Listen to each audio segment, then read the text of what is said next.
Nós deixamos no ar a questão da energia nuclear, que foi uma questão que o senhor disse distorcida na última campanha. Eu me lembro que o senhor colocava a necessidade do Brasil ter uma bomba atômica.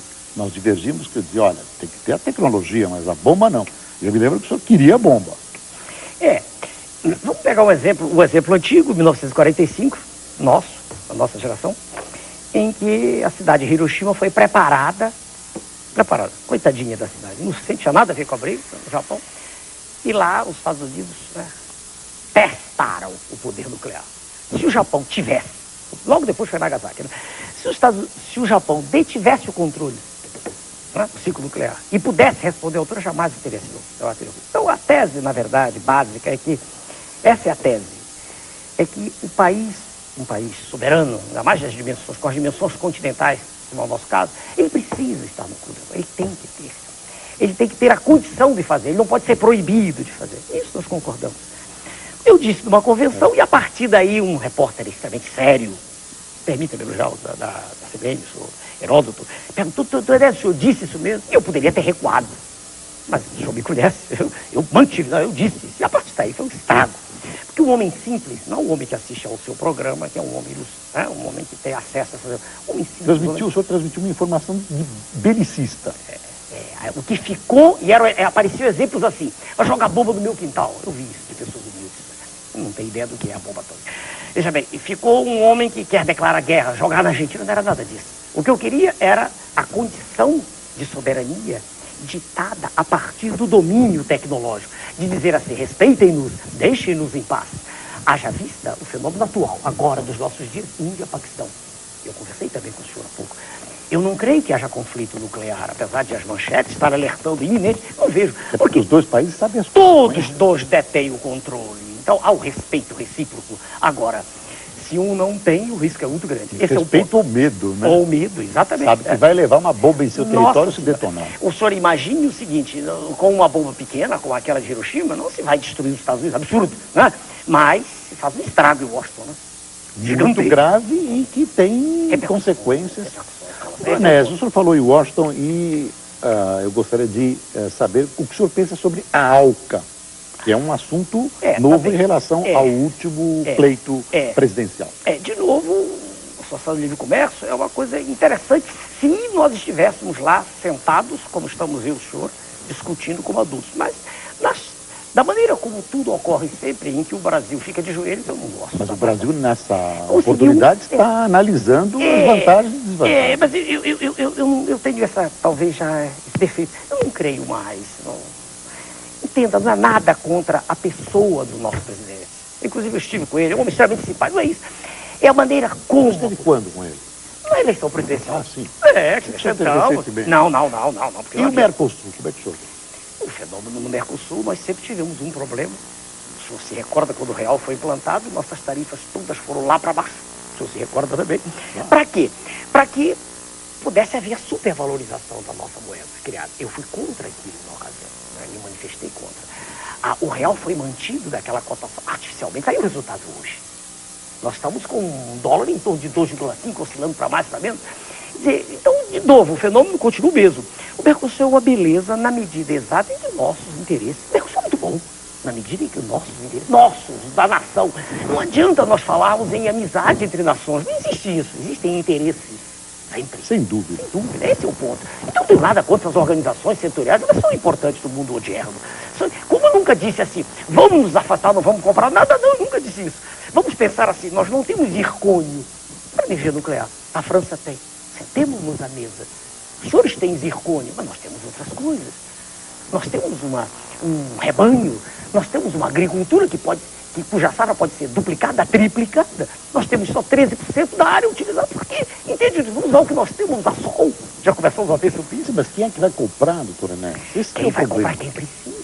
Sim, mas os países da Ásia. Mas os países da Ásia e da África que precisam, não têm dinheiro para pagar. Mas é que está de novo, no momento exato em que um país se levanta contra esse modelo que aí está e diz assim, senhores, nós precisamos quebrar isso. Nós precisamos criar... Não sou só eu quem fala isso, sou lá os Estados Unidos. Até o presidente Fernando Henrique fala isso. Mas não fez nada no sentido de mudar. Mas fazer como? Como? Tomando as rédeas. Por que ele entregou a Vale? O senhor se lembra do dia fatídico, maio de 97, quando os aviões atravessaram os céus do Brasil? Para que aquela corrida toda? Para evitar, para barrar as liminares contra a privatização? Por quê? O que o Brasil ganhou privatizando a Vale? Mas o que o privatizando a Vale continua aí? A Vale não foi levada embora? Não. A Vale O controle sobre o que se extrai e o que se manda para o exterior deixou de ser nosso. Quem manda hoje é Mr. George Soros, o padrinho do ministro, o padrinho do senhor. O senhor acha que o Brasil, se é necessitar rever, não vai rever? Eu acredito que um o senhor governo não acha que as estatais brasileiras eram cabide de emprego? cabide de emprego? Então, se o senhor tiver uma doença, nós vamos Algumas. matá-lo ou vamos tratar a Não, doença? não, mas- O nome é o mesmo.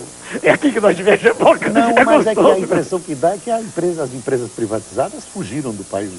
Não, elas aí. estão, mas o controle não é nosso. Mas o controle Era nosso. qual- Se vendeu foi o controle. no momento senhor que Vale. nós necessitamos exercer, a soberania nacional deve ser exercida. Então, o senhor admite que ela não está sendo exercida, que haverá um eu momento... acho que nesse instante não há nenhum óbice para que ela não seja privatizada, inclusive com participação de capital Mas estrangeiro, a- porque nós não temos. Não, Poupança. mas a Vale dava lucros. A Vale tinha em caixa muito mais do que foi pago, teoricamente que nem foi pago.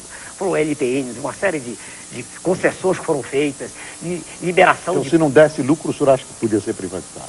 Olha, uma estatal que seja estratégica, não. Comunicações, minério, não poderiam de maneira alguma. Não aceito isso. De A maneira- hora que a questão da estratégia precisa ser utilizada, basta assinar no Diário Oficial e assinar. o problema é fazer isso. Não, porque mas se chegar a esse ponto, doutor Enéas, eu queria ver Vamos falar de aviões, só um instantinho. Aviões. De aviões, vamos falar de aviões. O senhor tocou num ponto que, a meu ver, é nevrálgico. Informação de Tenente Brigadeiro do Ar. Tem muitos órgãos de comunicação dizendo 300 aviões só na fronteira com o Paraguai. Levam cocaína, quer dizer, tóxicos em geral, armas, etc. Tudo absolutamente ilegal. Avião não identificado. O senhor sabe que já se cogita de mexer nisso, não? E começa a discussão. Mas não pode abater o avião. São 300 por mês só na fronteira com o Paraguai. São 10 aviões dia levantando. Não se pode abater. Até gestos obscenos são feitos. Quando o oficial, a Força Aérea diz, desça, identifique se o sujeito faz um gesto obsceno. Essa é uma discussão ainda. Quente. Atual, está nas manchetes. Atual. A pergunta é, se o sujeito é um homem de bem que está ali dirigindo, por que ele não desce? Claro, sem dúvida. Sem dúvida. Então, quer dizer, nós estamos sendo coniventes. Quando eu digo nós, digo a nação, através dos seus representantes. Não pode ser assim, não pode ser assim. Os países todo mundo têm um espaço aéreo, que é uma coisa séria. Esse é o ponto de novo. Doutor Enéas, como é que o senhor analisa uma possível concorrente sua, que é a governadora do Maranhão, Rosiana Sarney, que repentinamente sobe nas pesquisas? O senhor acha que ela é um produto apenas da propaganda? Eu não a conheço pessoalmente, mas Maranhão, Piauí e Tocantins digladiam-se pelo último lugar em analfabetismo no país, né? Eu estou citando os três que são os exemplos mais apresentados aí. Então eu não entendo como o Maranhão possa ser apresentado como... De repente, tenho nada contra essa senhora, nem a conheço. Agora... Mas de novo, ela é a governadora, neste momento, mais bem aprovada do país Sem dúvida. pelos seus eleitores, sem pelos seus dúvida, o que estados. também não quer dizer nada. O senhor Garotinho é aprovado no Rio de Janeiro e eu não consigo entender. O senhor sabe que a nossa população, principalmente a base da pirâmide, quer dizer, a população mais carente, ela gosta de medidas de impacto. Nós sabemos também disso. Mas ele tem algumas medidas interessantes, Tem, outras não. sem Tem segurança dúvida, pública. sem dúvida. Tem sem algumas dúvida. virtudes Algumas também. todos têm.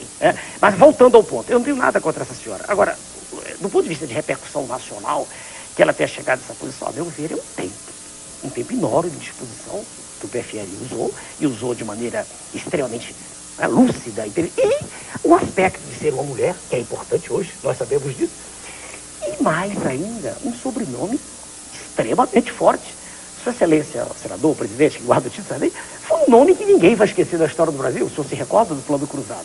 Quando não só Dona Maria da Conceição Tavares, mas todos os economistas se curvaram, eu me recordo, eu nem estava no meio político. Houve uma esperança nacional. Então a senhora tem uma bagagem para trás. Então eu a respeito, claro, respeito os concorrentes. E não O senhor acha que perdura que ela Não perdura? sei. O verbo achar, o senhor também conhece, é difícil Bom, para acho mim. que- Não sei. E o Lula, que é seu companheiro de pasta dele? O senhor Luiz Inácio assinou em 92 o Diálogo Interamericano e eu não gostei daquilo, já disse ao vivo, já disse em televisão. Ele assinou um documento que, segundo o meu ponto de vista, de muita gente que defende as mesmas teses que eu, é a base do Consenso de Washington, onde tudo que ocorre nas nações ibero-americanas, tudo que ocorre estava previsto. Eu não gostei dessa atitude. Isso, para mim, significou de maneira clara e inequívoca a submissão. Ele saiu. Há pouco tempo o nome dele saiu de aula. Uma atitude inteligente, porque seria atacado de frente, né? Eu não gosto da maneira como o PT se comporta. A oposição de fachada, eu não gosto disso. Uma vez interrogados os líderes do PT, outros, os que o assessoram, sobre o que fariam a privatização, não, nós não mexemos no que foi feito. O senhor deve ter ouvido também. Eu discordo disso. Eu discordo disso. A meu ver, soberania nacional tem que ser a cada... O senhor acha possível mexer no... Claro, por que não? Se o valor foi 3 bilhões de dólares, não é nada. Isso é juro de menos de um mês. São 10 bilhões, não é nada. Que se reexaminem essas questões. Mas com pessoas, veja bem, que apresentem à população o fato que a população não sabe o que é de óbvio, que não sabe nada disso. A população não sabe que a nossa riqueza no subsolo dá para nós sermos independentes. Então, se essas coisas são ditas à população, há uma grita nacional. Não, não pode, estão tirando o que é nosso. É a história do imposto. Quando eu disse, eu conversei com o senhor também, você tem que pagar o imposto. O menor que seja, eu penso assim, porque ele sabe que ele está contribuindo. Ele não tem que estar fora do sistema, pequenininho, proporcional. Eu creio que essas questões tinham que ser debatidas, apresentadas, e não dizer assim, olha, o estatal dá lucro, dá prejuízo. Não é assim. Não é dessa maneira tão simples que a coisa tem que ser vista. Doutor Nécio, como é que o senhor vê o ex-presidente Itamar Franco, que também pleiteia pelo PMDB ser candidato a presidente da República, bombardeado pelo Planalto? É verdade, é verdade. O senhor Itamar tem tomado, nos últimos tempos, posições extremamente, né, nacionalistas, tem sido. Mas na época dele, ele deixou privatizar uma, se não me engano, não tenho certeza, parece que foi os Minas. Foi os Minas. Foi, tem uma privatização. Houve, se não me engano, os Minas. Então, tem tomado posições, tem se manifestado contra esse modelo. E é difícil alguém aprovar esse modelo depois de 8 anos, é difícil. E estive com ele 2 vezes já. Você não acha que o fim da inflação é uma virtude desse modelo? O fim da inflação foi. Mas a que custo? Esse é o ponto. Quer dizer, quando a inflação foi debelada naquele instante, ela era um desespero, eu já lhe disse, né? Houve um confisco de recursos da população de baixa renda, não confisco de poupança, de recursos. Quando foi criada a URV, que aliás é o argentino. Hoje, na Argentina, essa moeda é mais ou menos a URV nossa aqui daquela, uma transição. Só que, por enquanto, ela não está clara como transição. Mas eu uma vez assim. Como é que o senhor vê o possível candidato do Fernando Henrique, que é o professor Serra? Um economista, né? Sociólogo, economista. Economista. Economista, é um homem, veja, sério, um homem que quando conversa agrada, eu já estive você também perto dele, mas não entendo como não sobe, tendo toda a exposição e falando em cadeia nacional permanentemente. Algumas posições que ele tomou como ministro da Saúde foram até interessantes, muito embora não é médico, nós sabemos disso, né? E também me irritei na época, fui claro, disse assim, como é que nós somos 200 mil médicos e se escolhe um não médico? É uma negação, não entendo por quê. Não consegui entender. Não entendo, a meu ver, o Conselho Federal de Medicina deveria ter... Mas, como é que eu o vejo? Contra ele, em particular, nada de novo. Agora, ele é o sistema, ele é isso que tem. E o Ciro? É uma figura que teve uma votação expressiva. Ele passou para o 3º lugar, eu fui para o 4º. Mesmo com dificuldades de comunicação. Ele foi para o 3º lugar. De novo, mesmo o diálogo americano saiu também. Engraçado, né? Que eu bati de frente. Não pode. Quem defende o Brasil não pode estar lá. Não pode assinar a entrega. Não pode. Ele também não está mais. Como é que eu o vejo? Que entrega que o senhor diz? Entrega. O diálogo interamericano defende... Não, ele assinou o diálogo interamericano. Saiu já também. Mas já saiu. Então, eu vejo assim. É um homem do sistema. Ele é cauteloso para falar. Na época também defendeu a privatização da Vale do Rio. Há poucos dias até no aeroporto ele me cumprimentou educadamente. Eu não vejo nesses senhores condição de virar mesa. Entenda, esse é que é o ponto. Eu não entendo que... O senhor propõe uma revolução quase. Não é revolução armada. Não, mas é uma revolução quase armada. De ideias. O que eu proponho, quando eu digo ruptura com o modelo, é dizer assim, o senhor imagina a gente dizer para esses senhores, donos do mundo, esses senhores que controlam as finanças internacionais, porque nada de mão invisível de Adam Smith.